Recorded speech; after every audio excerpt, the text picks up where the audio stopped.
এদেশে তো অনেক পিসাব আছে যে এখন নাম নিলেও গুনাহ হয়, আছে না? যে আমার পীরের নাম নিলে গুনাহ হইব, পীরের নাম মুখ দিয়ে নেওয়া যাবে না। এই যে আপনার গোপালগঞ্জের ঘটনা, এক পিসাব ভণ্ড পীর সারাটা জীবন ভণ্ডগিরি করছে, তারপর তিনার লাশটাকে মনে হয় উঠায় পুরায় ফেলছে।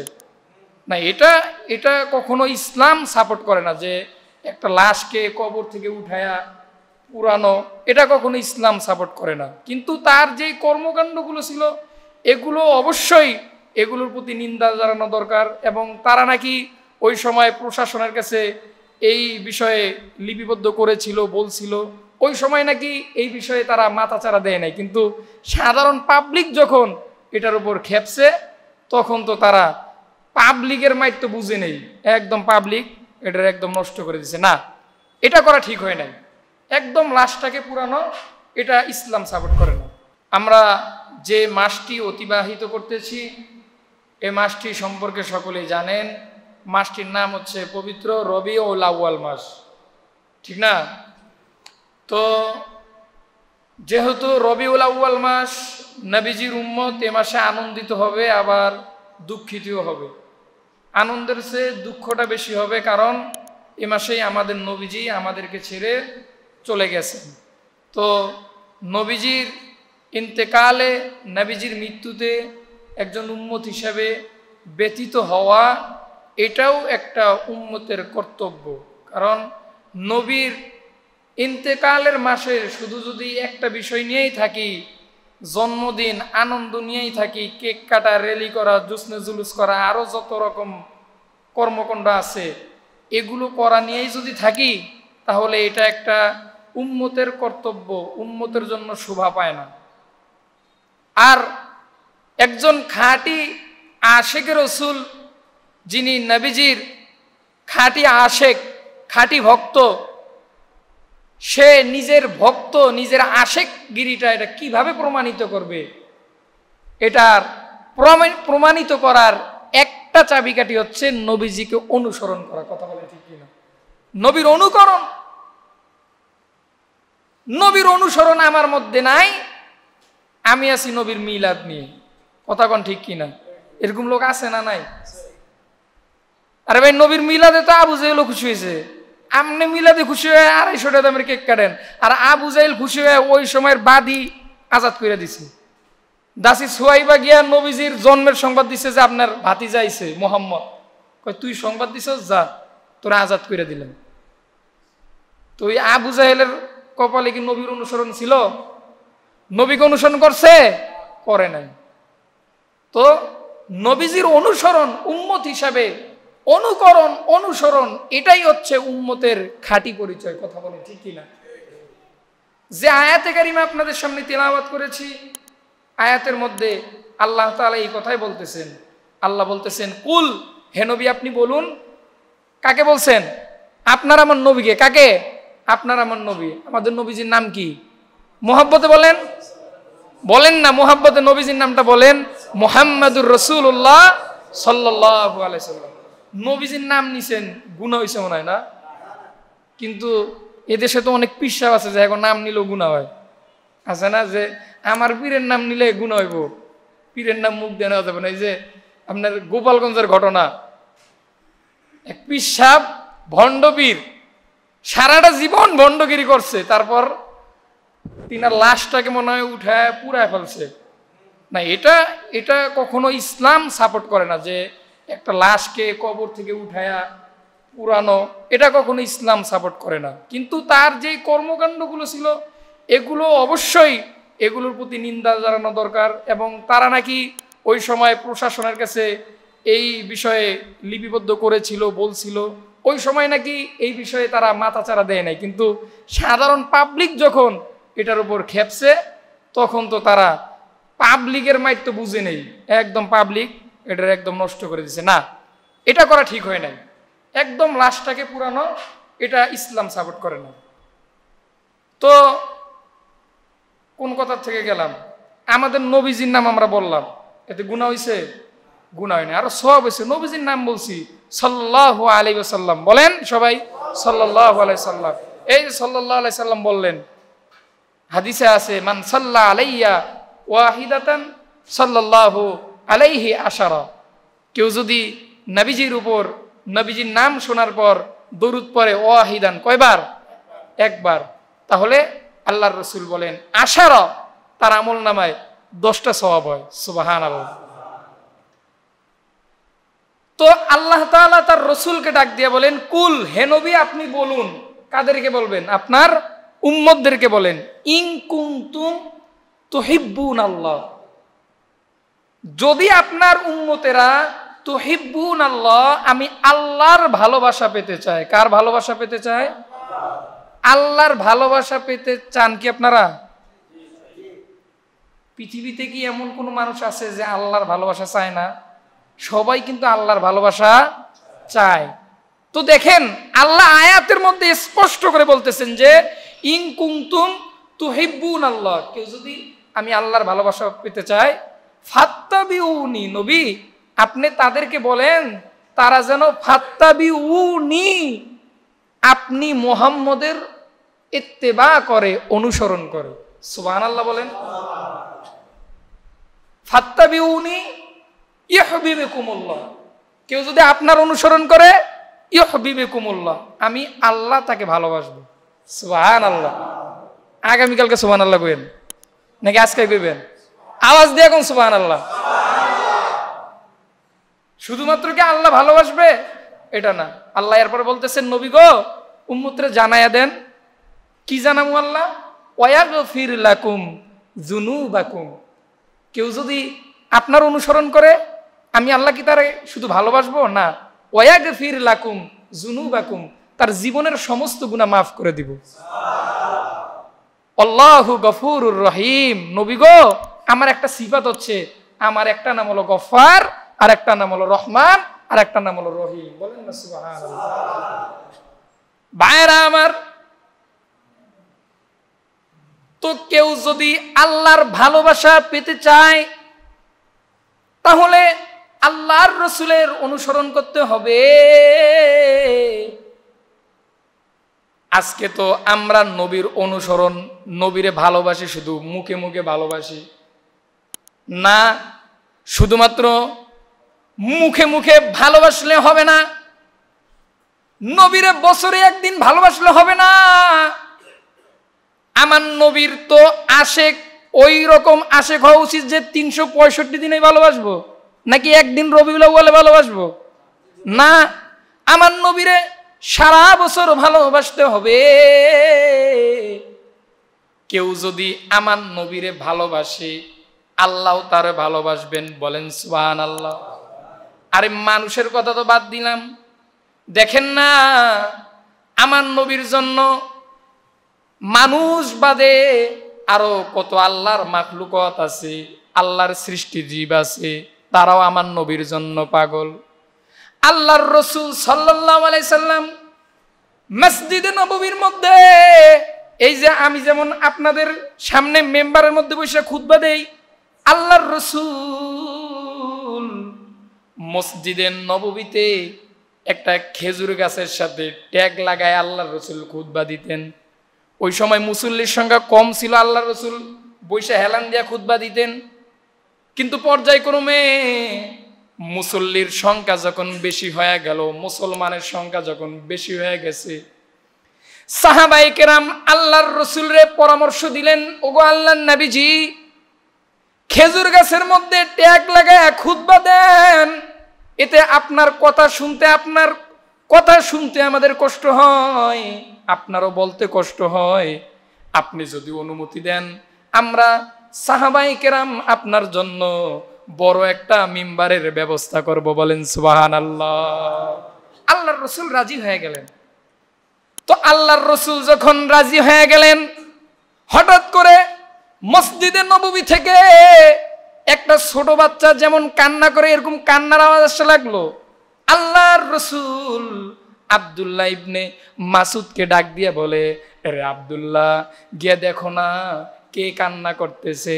আব্দুল্লাহ ইবনে মাসুদ পুরা মসজিদে নববী দেখলো, কেউ কান্না করে না, কাউকে দেখতে পাইল না। আব্দুল্লাহ ইবনে মাসুদ 3 বার পুরা মসজিদ ঘুরলো, কিন্তু কাউকে কান্না করতে দেখলো না। আল্লাহর রাসূল তখন বুঝে ফেললেন ওই যে একটা মরা খেজুর গাছ, ওই খেজুর গাছের ভিতর থেকে কান্নার আওয়াজ আসতেছে। বলেন সুবহানাল্লাহ। আল্লাহর রাসূলের জন্য একটা খেজুর গাছ এটা কান্না করে। আল্লাহর রাসূল তখন সাহাবীদেরকে বললেন, এরে আমার সাহাবী,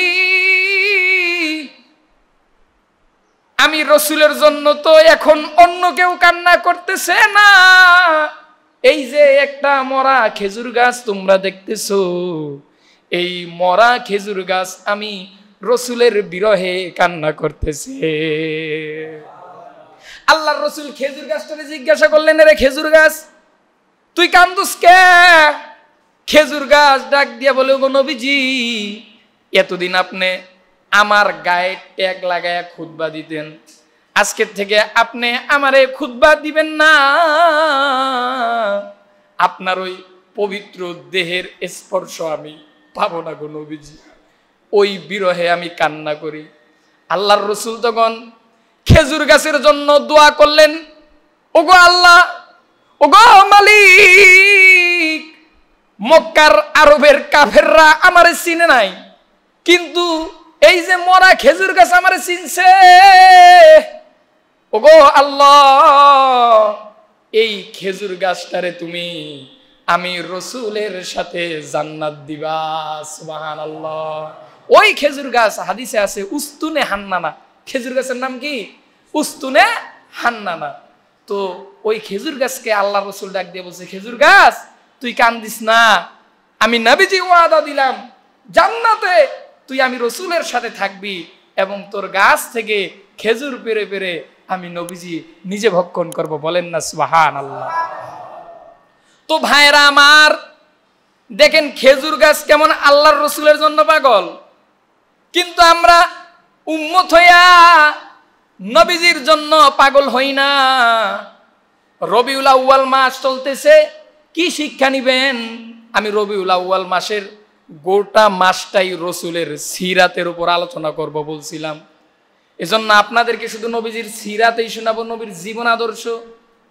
নবীর জীবন আদর্শ শুনলে লাভ আছে, কারণ নবীর আদর্শের সাথে আপনার আমার আদর্শটাকে যদি মিলাইতে পারি, আপনি আমি হব নবীর খাঁটি উম্মত। ভাইরা আমার, আল্লাহর রাসূল সাল্লাল্লাহু আলাইহি সাল্লাম তিনি এমন একজন নবী, তিনি উম্মতের কান্ডারি নবী। কথা বলেন ঠিক কিনা? তিনি উম্মতের জন্য দয়াশীল নবী। কথা কোন ঠিক কিনা? এজন্য তো আল্লাহ তাআলা কোরআনের মধ্যে বলেন, লাকাদ জাআকুম রাসূলুম মিন আনফুসিকুম আজিজুন আলাইহি মা আনিতুম হারিসুন আলাইকুম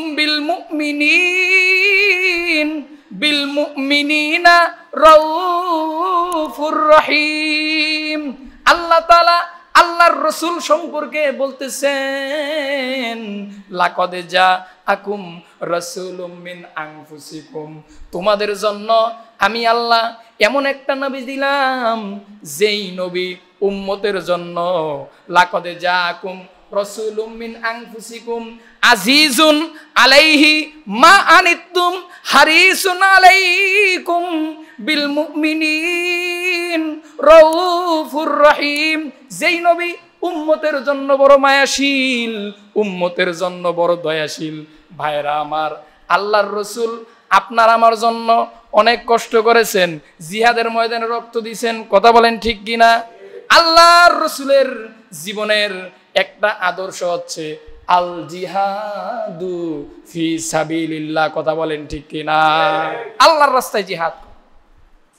আর এখন আমরা এই আমলটাকে কেমন যেন গা ছাড়া দিয়া চলি, আর কেউ বললেও তাকে বিভিন্ন ধরনের ট্যাগ লাগানো শুরু করি, জঙ্গি মঙ্গি ট্যাগ দিয়া তাদেরকে কি করি? দমায়া দেই।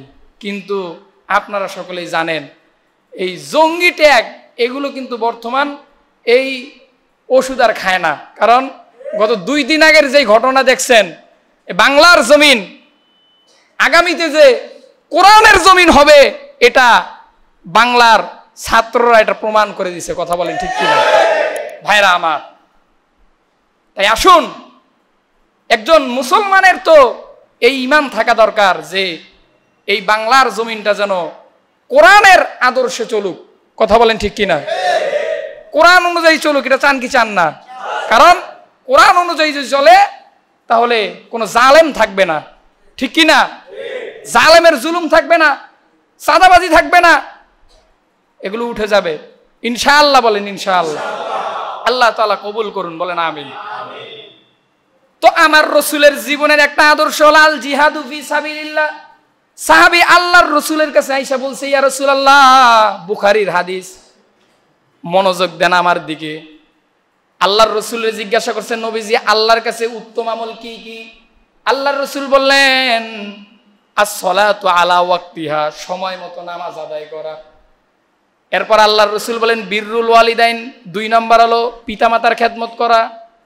3 নাম্বার আল্লাহর রসুল বললেন আল জিহাদু ফি সাবিলিল্লাহ, আল্লাহর রাস্তায় জিহাদ করা। সুবহানাল্লাহ। তো আপনার আমার নবীজি আল্লাহর দ্বীনকে বিজয় করার জন্য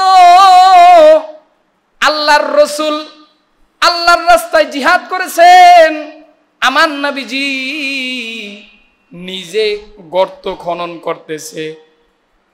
দেখেন, আপনার আমার নবী যদি নবী হয়ে নিজে যুদ্ধের জন্য পরিখা খনন করতে পারে, গর্ত খনন করে, অন্যান্য সাহাবীরা দেখলো আল্লাহর রসুলের কষ্ট হচ্ছে, আল্লাহর রসুল খাইতে পারে না, আমার নবীজির পেটের মধ্যে খাবার নাই, তারপরও আমার নবী পরিখা খনন করতেছে। সাহাবী জাবের ডাক দিয়া বলেন, ইয়া রাসূলুল্লাহ, আপনি কেন খান না গো নবী? আপনার তো কষ্ট হচ্ছে। ওই সময় এমন একটা সময় ছিল যে সাহাবীদের কাছেও খাবার ছিল না, আল্লাহর রসুলের কাছেও খাবার ছিল না। জাবের দৌড় দিয়া অন্য এক সাহাবীর বাড়িতে গেছে। সাহাবীর বাড়িতে গিয়া বলে, ভাই, আল্লাহর নবী যুদ্ধের ময়দানে কষ্ট করতেছে, তোমার ঘরে কি কোনো খাবার আছে আল্লাহর রসুলের জন্য দিবা? ওই সাহাবীও বড় গরিব ছিল, নাই খাবার নাই। জাবের দৌড়াইয়া নিজের বাড়ির মধ্যে গেছে। নিজের বাড়ির মধ্যে গিয়া প্রাণের স্ত্রীকে ডাক দিয়ে বলে, বিবি আমার, আল্লাহর নবী বিশ্ব নবী যুদ্ধের ময়দানে গর্ত খনন করতেছে, আমার নবীর বড় ক্ষুধার্ত, খাবার নাই। এ বিবি, ঘরের মধ্যে কি কিছু খাবার আছে? জাবের রাদিয়াল্লাহু তাআলা আনহুর স্ত্রী ডাক দিয়ে বলে, স্বামী গো, আমার ঘরে বেশি পরিমাণ খাবার নাই, কিন্তু আপনি যার জন্য নিবেন তিনি তো আমাদের নবী, তাই আমার ঘরে যতটুকু আছে আমি সব দিয়া দিব। জাবের বলে, কি আছে বিবি? বলে, আমার ঘরে 1 কেজি আটা আর একটা মাত্র বকরি আছে। 1 কেজি আটার রুটি কয়টা হয়? 10 থেকে 12টা। আর একটা বকরির গোশত কয় কেজি হবে? ধরেন 10 থেকে 12 কেজি। কিন্তু জাবের রাদিয়াল্লাহু তাআলা আনহু বলেন, এরে স্ত্রী, আজকে আল্লাহর রসুলকে আমার বাড়ির মধ্যে দাওয়াত দিব, সাথে 10-12 জন লোক আসবে। স্ত্রী বললেন, স্বামী যান, দাওয়াত দিয়ে আসেন। এবার জাবের রাদিয়াল্লাহু তাআলা আনহু আল্লাহর রসুলের কাছে গেছেন। আল্লাহর রসুল রে গিয়া বলে, ওগো নবীজি, আজকে দুপুরে আমি জাবেরের বাড়িতে আপনাকে দাওয়াত দিতে চাই। আল্লাহর রসুল মুস্কি হাসি দিয়া বললেন, আংতা ফাকির ইয়া জাবের, হে জাবের, তুমি তো হলা গরিব, তুমি আবার আমার কিভাবে খাওয়াইবা? কারণ যুদ্ধের ময়দানে ওই সময় কোন কোন বর্ণনায় আছে 3000 সৈন্য ছিল, আবার কোন কোন বর্ণনায় আছে 1500 সৈন্য ছিল। ধরেন 3000। তো আল্লাহর রসুল বলতেছেন 3000 সৈন্য আছে, তো 3000-এর মধ্যে কমসে কম তো অর্ধেকটা নিয়ে দাওয়াত খাওয়া উচিত। কারণ আপনার আমার নবী তো একা তো আর নিজের পেটটা ভরাইবো না, ভরাইবো উম্মতরে নিয়ে খাবে, সাহাবীদেরকে নিয়ে খাবে। আর আমরা তো অনেকে আছি খালি নিজে নিজে কেমনে খাইয়া বাসি এইটা নিয়ে আমরা থাকি, কিন্তু না, আমার নবী তো নিজে খাইয়া বাসে নাই, উম্মতরে নিয়া সাহাবীদেরকে নিয়ে খাইয়া বাঁচছে, ঠিক না? তো আল্লাহর রসুল জাবের রে বলে, জাবের, 3000 না নেই, কমপক্ষে তো কত নিব? অর্ধেক তো নিতে হইব। জাবের তো মনটা একটু হয়ে গেছে যে আমার কাছে নাই 10 জনের খাবার, আল্লাহর রসুল করছে 1500 লোক, কিভাবে হয় দেখবেন। আমি 2 মাস আগে একটা সংবাদ শুনছিলাম, আরো আগে চট্টগ্রামে এক বিয়ার বাড়িতে দাওয়াত দিছে 150 জন লোক, গেছে মনে হয় 500। তারপর চিংড়ি মাছ না কি জানি পায় নাই, এই খাবার না পাওয়াতে একজন আর একজনের মাথা দিছে ফাটায়। কি করছে? মাথা দিছে ফাটায়। বাংলাদেশের বিভিন্ন বিবাহের অনুষ্ঠানগুলোতে এগুলো হয়। অনেকে তো দাওয়াত ছাড়া যায়, তখন যদি জিজ্ঞাসা ভাই আপনি কোন পক্ষ, কয় আমি হলাম কর্তৃপক্ষ। কথা বলেন ঠিক কিনা? না, এগুলো করা যাবে না। যতজন দাওয়াত দেয় ততজনই যেতে হবে। আর এই দাওয়াত বিবাহের এই রীতিটাকে আমরা কেমন যেন মেয়ের পরিবারের উপর আমরা এটা একটা জুলুম করি। কারণ মেয়ের পরিবার যদি তাদের সামর্থ্য আছে 100 জন লোক খাওয়াবে, কিন্তু ছেলের পরিবার নিয়ে যায় কয়জন? 500 জন, 1000 জন। তাহলে এটা একটা জুলুম হয় না? এটা একটা জুলুম হচ্ছে। যদিও মেয়ের পরিবার থেকে কিছু বলতে না পারে, কিন্তু এটা একটা জুলুম হয়। তাই এই বিষয়গুলো আমরা খেয়াল রাখবো, বলেন ইনশাআল্লাহ। ভাইয়েরা আমার, তো এবার জাবের রাদিয়াল্লাহু তাআলা আনহু স্ত্রীর কাছে গেছে, বলে বিবি আমার, আমি তো আল্লাহর রসুলের দাওয়াত দিছিলাম নিয়ত করে যে 10-12 জন আসবে, কিন্তু না, আল্লাহর রসুল বলে অর্ধেক সাহাবীদেরকে নিয়ে আসবে। দেখেন জাবের রাদিয়াল্লাহু তাআলা আনহুর স্ত্রীর কেমন ঈমান। জাবেরের স্ত্রী ডাক দিয়া বলে, স্বামী আমার, আল্লাহর রসুল যেহেতু বলছেন আসবেন, 1500 সাহাবী নিয়ে আসবেন, ওগো স্বামী আপনি ভয় পাবেন না, কারণ আমার নবী কেমন নবী জানেন? আল্লাহ তাআলা আমার নবীর ব্যাপারে কোরআনের মধ্যে বলেন, ওমা আরসালনাকা ইল্লা রাহমাতাল লিল আলামিন। বলেন আল্লাহু আকবার। আমার নবী হলেন গোটা জগতের জন্য রহমাতুল লিল আলামিন। আমার নবী গোটা জগতের জন্য বরকত। জাবেরের স্ত্রী ডাক দিয়া বলে, স্বামী আমার নবী যেহেতু বলছে আসবে, আল্লাহ ইনশাআল্লাহ ব্যবস্থা করবে। এবার জাবেরের স্ত্রী ওই একটা বকরি আর 1 কেজি আটা দিয়ে রুটি বানায় রান্না শুরু করে দিল। আল্লাহর রসুল দুপুর বেলা যখন বাড়ির মধ্যে আসছেন সাহাবীদেরকে নিয়ে, তখন আল্লাহর রসুল জাবেরকে ডাক দিয়া বলে, আরে জাবের, তোমার স্ত্রী যখন খাবার পরিবেশন করবে, তোমার স্ত্রীকে একটা কথা বলবা, খাবারের পাতিলের যেই ঢাকনাটা আছে, ঢাকনাটা যেন পুরাটা না উঠায়, বিসমিল্লাহ বলে যেন গোশত দেওয়া আর রুটি দেওয়া শেষ শুরু করে, আর যেন খাবারের দিকে না তাকায়। জাবেরের স্ত্রী সেম ওই রকম করলো। সিরাতের ঘটনার, সিরাতের কিতাবের মধ্যে লেখে যে আল্লাহর রসুলের ওই যে 1500 সাহাবী, ওই একটা বকরি আর 1 কেজি আটার রুটি দিয়া সবাই মেহমানদারি করলো। লাস্টে আল্লাহর রসুল জাবেরকে ডাক দিয়া বলে, জাবের, সবাই তো খাইলো, আমি নবী তো এখনো খাইলাম না। এরে জাবের, পাতিলের কি অবস্থা? জাবের রাদিয়াল্লাহু তাআলা আনহু ডাক দিয়া বলে, ইয়া রাসূলুল্লাহি, ইয়া হাবিবাল্লাহ, ওগো আল্লাহর নবী, ওগো নবী, আপনি এমন বরকতের নবী, নবী গো, এখনো যদি 1000 মানুষ খায়, তারপরও মনে হয় না এই পাতিলের খাবার শেষ হবে। কার বরকত এটা? কার বরকত? আমার নবীর বরকত। কার বরকত? আমার নবীর বরকত। ভাইরা আমার, সেই বরকতের নবীর উম্মত আমরা। আরে আমার নবী কুয়ার মধ্যে কি দিছে? নখ দিছে, কুয়ার পানি মিষ্টি হয়ে গেছে। সুবহানাল্লাহ বলেন। সেই নবীর উম্মত আমরা।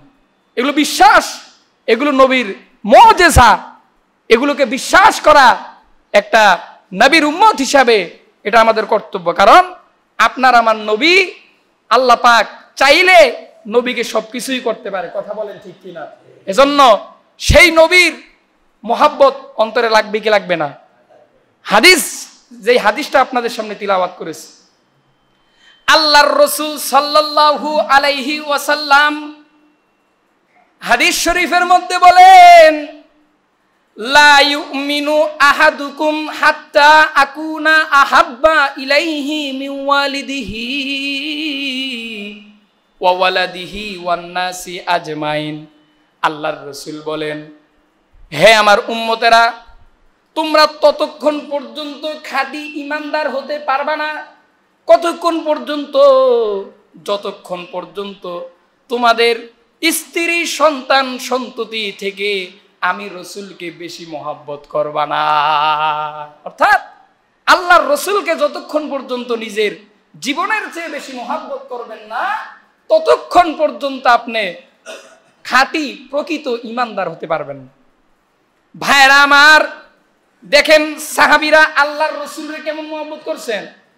আল্লাহর রসুলের একটা ছোট্ট সাহাবী, কেমন সাহাবী শুনেন, নাম হলো তার তালহা ইবনে বারা। সাহাবীর নাম হলো তালহা, বাবার নাম হলো বারা। তালহা ইবনে বারা রাদিয়াল্লাহু তাআলা আনহু। এই বারা রাদিয়াল্লাহু তাআলা আনহু ছোট্ট সাহাবী তালহাকে আল্লাহর রসুলের কাছে নিয়ে আসছে। আল্লাহর রসুলের কাছে আইনা পরিচয় করায় দিছে, ওগো নবীজি, এই যে এই তালহা হলো আমার সন্তান, নবী আমার সন্তানের জন্য দোয়া করবেন। আপনারা অনেকেই আপনাদের সন্তানদেরকে হুজুরদের কাছে নিয়ে গিয়ে বলেন, হুজুর এই যে এটা আমার সন্তান, দোয়া করেন না। বারা রাদিয়াল্লাহু আনহু নিজের সন্তান তালহাকে নবীজির কাছে নিয়ে গিয়ে দোয়া চাইলেন। এবার বারা রাদিয়াল্লাহু তাআলা আনহুকে নবীজি কিছু পরামর্শ দিলেন। যখন একটু দূরে গেছে, বারার সন্তান তালহা রাদিয়াল্লাহু তাআলা আনহু দৌড় দিয়ে আবার রসুলের কাছে আসছে। রসুলের কাছে আইসা বলে, ইয়া রাসূলুল্লাহ, ইয়া হাবিবাল্লাহ, ওগো আল্লাহর নবী, আপনি আমাকে একটা হুকুম করেন নবীজি, কারণ আপনি আমার বাবাকে কতগুলো হুকুম দিলেন, পরামর্শ দিলেন, আমাকে তো কোনো হুকুম দিলেন না। আপনি আমার একটা আমল দেন, কিংবা একটা হুকুম দেন, একটা পরামর্শ দেন, যেন আমি আপনার একটা কথা মানতে পারি। নবী একটা পরামর্শ দেন। তখন আল্লাহর রসুল দুষ্টামি করে বলে, তালহা, ওই যে তোমার বাবা বারা ওখানে আছে, এই তরবারিটা নিয়ে তোমার বাবার মাথাটা নিয়ে আসো। তো দেখেন নবীর কথারে কেমন মান্য করে, নবীর প্রতি কেমন মহব্বত দেখেন। বলছে আর তালহা দৌড়াইয়া তরবারি নিয়া বাবার গর্দানের মধ্যে তরবারিটা ধরছে। আল্লাহর রসুল সঙ্গে সঙ্গে ডাক দিছে, তালহা এদিকে আয়। এরে তালহা, আমি নবী তো এজন্যই পৃথিবীতে আসি নাই যে আমার চোখের সামনে আমার কথায় কোনো সন্তান তার বাবার গর্দান নিয়ে আসবে। কিন্তু তালহা, তুই আমার কথারে মান্য করছস, তুই আমারে মহব্বত করছস। এরে তালহা, আমিও তোরে বড় মহব্বত করলাম। সুবহানাল্লাহ। সিরাতের কিতাবের মধ্যে লেখে, এই তালহা যখন বাড়ির মধ্যে গেছে, ছোট্ট সাহাবী হঠাৎ প্রচন্ড অসুস্থ হয়ে গেছে। আল্লাহর রসুল তালহার অসুস্থতার খবর শুনছে। তালহার বাড়ির মধ্যে আমার নবীজি দেখার জন্য গেছে। বলেন না সুবহানাল্লাহ। এই সুন্নাহটা তো উঠে গেছে, কেউ অসুস্থ হলে তাকে দেখতে যাওয়াও এটা আমার নবীর সুন্নাহ। আর আমরা তো কেউ অসুস্থ হলে আমরা খোঁজখবরই নেই না। খোঁজখবর নেব কেমনে, যে দেখতে গেলেও তো অনেক টাকা পয়সা দরকার না। কেউ অসুস্থ হলে তার খোঁজখবর নিতে হবে, এটা নবীজির সুন্নাহ। তো আমার নবী তালহারে দেখতে গেছে। নবী দেখে আইছে। তালহার বাবাকে আল্লাহর রসুল বইলার ছিল, এরে বারা, তোমার সন্তান মনে হয় অনেক অসুস্থ, মনে হয় না তোমার সন্তান আর বাঁচবে। এরে বারা, শুই না লও, তোমার সন্তান যদি মৃত্যুবরণ করে তুমি আমি রসুলকে বলবা, কারণ তালহা আমারে এত মহাব্বত করে। এরে তালহার বাবা বারা, তোমার সন্তান যদি মৃত্যুবরণ করে তুমি আমাকে খবর দিবা, আমি নবী নিজে এসে তালহার দাফন কাফন জানাজার ব্যবস্থা করব। হযরতে তালহা মৃত্যুবরণ করবে, শুনেন দেখেন নবীকে কেমন মহব্বত করে। তালহা যখন মৃত্যুবরণ করবে, তালহা তার বাবাকে ডাক দিয়া বলে, ওগো বাবা আমার মৃত্যুর আগে আমি আল্লাহর রসুলের একটা কথা মানছিলাম। কি কথা? ওই যে আপনার গর্দান আনতে গেছিলাম, এটাই তো আল্লাহর রসুলের শেষ হুকুম ছিল আমার উপর। ওগো প্রাণের বাবা, আমার নবী তো বলছে আমি যদি মৃত্যুবরণ করি আমার নবী আইসা আমার জানাজার কাজ করবে। ওগো বাবা, কিন্তু আমি আপনাকে বইলা যাই, আমি তালহা যদি দিনের বেলা মারা যাই, ওগো প্রাণের বাবা, আপনি আমার নবীরে জানাইবেন। কিন্তু আমি তালহা যদি রাতের বেলা মারা যাই, আপনি আমার নবীরে বলবেন না। কেন বলবেন না? কারণ রাতের বেলা আমার নবী যদি এই পাহাড়ের পথগুলো অতিক্রম করে আমার নবী আমি তালহার জানাজা দেওয়ার জন্য আসে, আর প্রতিমধ্যে মুনাফিক কাফের যদি আমার রসুলের উপর হামলা করে, এটার জবাব আমি আল্লাহর কাছে কি জবাব দিব? এই মোহাব্বতে তালহা বলে আমার জানাজা পড়ানোর দরকার নাই। সুবহানাল্লাহ। দেখেন ছোট্ট সাহাবী তালহা রাদিয়াল্লাহু তাআলা আমার নবীকে কেমন ভালোবাসছেন, যে রাতের বেলা যদি নবীজি আসে জানাজা দেওয়ার জন্য, আর পাহাড়ের মধ্যে মুনাফিক কাফেররা যদি নবীকে মেরে ফেলে, হত্যা করে, তাহলে তো সাহাবী কি জবাব দিবে? এজন্য নবীজির জানাজা থেকে মাহরুম হয়ে গেছে। তো তালহা তো মৃত্যুবরণ করছে, আল্লাহর রসুলের কাছে সংবাদ গেছে। আল্লাহর রসুল তখন বারাকে ডাক দিয়ে বলে, কেন তুমি আমাকে সংবাদ দিলা না? বারা রাদিয়াল্লাহু তাআলা ঘটনাটা বলল। তখন আল্লাহর রসুল কান্না করে আর ডাক দিয়া বলে, বারা, এমন একটা সন্তান পাইছো, এই সন্তান, এরকম নবী ভক্ত সন্তান তুমি পাইছো, এই সন্তানের জন্য আল্লাহ তাআলা তোমার গোটা পরিবারকে আল্লাহর জন্য কবুল করবেন। আল্লাহর রসুলের দোয়া, এটা কি কম দামি দোয়া? আল্লাহর রসুল দোয়া করছেন, সাহাবী দামি হয়ে গেছেন। ভাইয়েরা আমার, তাই আসুন আপনার আমার সন্তানকেও নবী ভক্ত সন্তান বানাবো ইনশাআল্লাহ। বলেন, নাকি মেসি ভক্ত বানাবেন? কি ভক্ত বানাবেন? নেইমার ভক্ত বানাবেন না সন্তানকে? না, সন্তানকে নবী ভক্ত বানাবেন। নবীর আদর্শ যেমন ছিল ওই আদর্শে সন্তানকে চালাবেন। নেইমারের চুল কেমন কাটা ছিল ওই স্টাইল দেখে সন্তানকে চুল কাটাবেন না। নবী কেমনে কাটছেন, নবীর আদর্শটা কেমন ছিল ওই আদর্শে সন্তান যদি লালন পালন করতে পারেন, ওই সন্তান হবে একজন তাকওয়াওয়ালা, প্রকৃত খাঁটি মুসলিম ঘরের সন্তান। ভাইরা আমার, তাই আসুন সন্তানদেরকে নবী ভক্ত বানাবেন। এবং এই যে রবিউল আউয়াল মাস, আল্লাহর রসুলের সুন্নত, নবীজির অনুসরণ, ইত্তেবার মধ্যে আছে একজন নবীজির উম্মতের সাফল্য। এজন্য তো আয়াতে কারিমার আল্লাহ তাআলা বলেন, ইন কুনতুম তুহিব্বুনাল্লাহ, কেউ যদি আমি আল্লাহর ভালোবাসা পেতে চায়, তার জন্য একটি কাজ, ফাত্তাবিউনি, তারা যেন আমার রসুলের ইত্তেবা করে। ইত্তেবা করলে কি হবে? ইউহিব্বুকুমুল্লাহ, তারা আমি মালিকের ভালোবাসা পাবে। তাই আসুন আমরা যদি মালিকের খাঁটি আশেক, খাঁটি গোলাম এবং ভালোবাসা পেতে চাই, তাহলে অবশ্যই অবশ্যই সেই মালিকের বন্ধুর অনুসরণ করতে হবে। করতে হবে কিনা? করবো তো ইনশাআল্লাহ। আল্লাহ তাআলা সকলকে রাসূলের ইত্তেবা অনুসরণ করার তৌফিক দান করেন। সকলে বলেন আমিন। ওয়া আখিরু দাওয়ানা আনিল হামদুলিল্লাহি রাব্বিল আলামিন। যারা কবলাল জুমা